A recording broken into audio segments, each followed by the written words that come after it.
WCPO 9, it's a new day. Good afternoon and welcome to a new day. We have an awesome show planned for you. Have you ever heard of the Paris Three? This story is about 3 teenage girls who were arrested and put in jail with men for sitting in a segregated diner.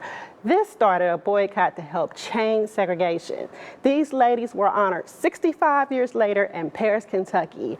And March was declared the Paris Three Day in Paris, Kentucky. We are honored to have Miss Augustine Fields, one of the 3 of the Paris Three, and Miss Carrie Playbook, the niece of Miss Augustine. And you are Miss Weeda's granddaughter, and Carrie has made a documentary about the Paris Three. So what made you all decide to go in a diner, and how did you feel when you had to go in jail? Well, the reason why we were at the diner, we had been to a ball game, a high school game, and we lost the game, but really we felt we won the game, and we pretty much know basketball. So after the game, we said, well, let's go to the bus station and get us something to drink and play the games. So we did. And while there, we just got into altercation with the diner. The lady that was working the diner, she used the N-word.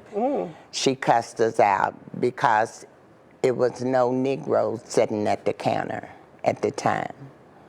And we decided we were going to sit down, and that's what we did. And it was short-lived, that's for sure. But in the meantime, one of our friends, she was headed out the door, and the lady that was tending the counter, she jumped her. You know, she actually jumped her. And Weeda, her grandmother, and I, we tried to break up the fight.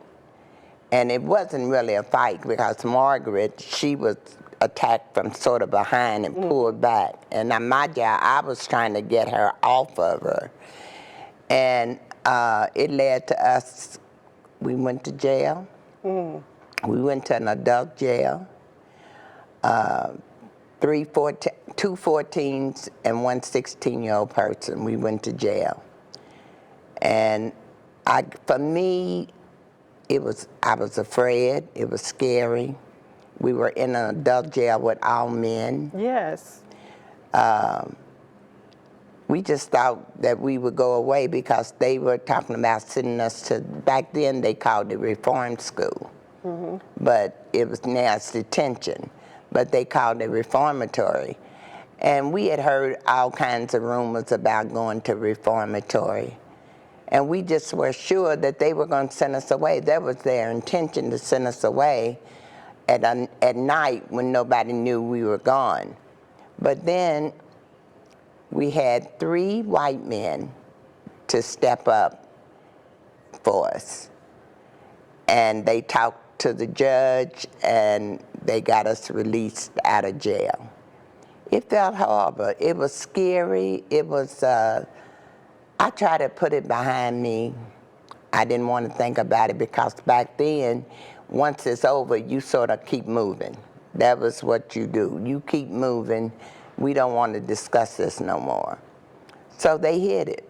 They even took it out of the books, so it wasn't there for nobody to see. But the Lexington paper, one of them, they had the story. The story was still there, but then a lot of people in the town of Paris, it's a small town, they didn't even realize what had happened. I never told the story until in a planned way with my daughter one day. And it went in one ear and out the other. I never mentioned it. It was just something I didn't want to, it was frightening being in jail. And then we had a person, older man that was going to protect us. We felt protected by him, but he couldn't have protected us. They would have killed him. But as young women, we saw him down behind the jail. He had a gun, and he said he would shoot anybody that tried to take us out of there. Wow. And that made us feel we felt safe for some reason. But when we got older, we realized, you know, they would have killed him. Simple as that. Yeah. The town, it opened up. We didn't realize we wasn't doing anything, put it like this, we wasn't doing anything to start something, to do something like that. We didn't know where that was going. We had no idea that one day we would be praised because of what we did. We didn't have no idea that we opened up the city of Paris as far as blacks sitting at the counter, blacks working in department stores or anything like that. But that's the way that's the way it worked out. Yes, and you all were so young. We have your pictures on the screen right now. Now, I want to get in, Carrie, can you share what made you do the documentary and how the story just all tied into the things that you're doing to move people in a positive direction throughout some painful history? I would love to. It really started off as a way for me wanting just to preserve the story. I grew up hearing the story from my grandmother, but it was more of a joke. You know, we got arrested when we were 14. I spent so much time with her growing up, and I loved hearing her stories. And so as the years went on, I would ask a little bit more and a little bit more, and I came to learn the story of what we now call the Paris Three. And at first, when we played the documentary in Paris, we thought maybe a few people would turn out, but we had over 200 people show up to see this film.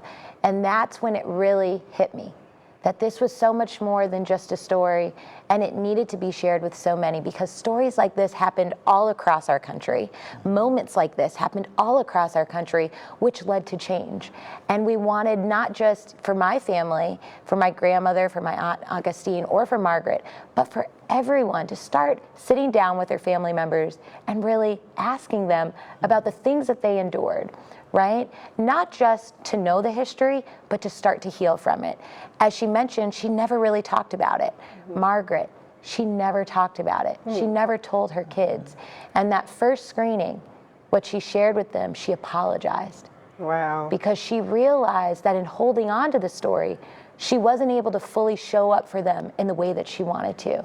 That's what's at stake when we just move past these stories and we don't fully honor them and the people that live them. And we just feel so honored that we not only were able to preserve the story, but that the town was able to come out on March 1st and declare it the Paris 3-Day. Yeah. And say, not only was this not okay, but this helped to change our entire town, and we thank you for it. Yes. Now, can you give me the website? And the name of the documentary is The Paris 3, correct? Yes. Okay. So you can visit the site, thedifferenceyoucanmake.com. And the reason we call it that is because everybody can help to make change. Right. In the film, what you'll see is that, yes, the lady sat down at the counter, but there was the man that laid behind the jail that saved them. There were the 3 white men that went to the judge that said, this isn't okay. The town had to come together to boycott. So we want to reinforce for people that when change happens, it takes all of us. Right, so we hope people, effort. yes, we hope people will visit the website, not only to learn more about the documentary and the series that we're working on, but we've actually recently purchased the physical bus station where this happened. Oh. And we're currently working on restoring that into a museum where people can actually sit at the counter and try to put themselves in the shoes of the 3 ladies. All right. Well, give me that website again, Marie. Thedifferenceyoucanmake.com. Okay. Well, thank you, ladies. Thank you so much, Ms. Augustine, for paving the way for even me. So we are so glad to have you on the show and being here in Cincinnati. Yes. Thank so you. thanks again for coming. We got to have you come back too. We love that.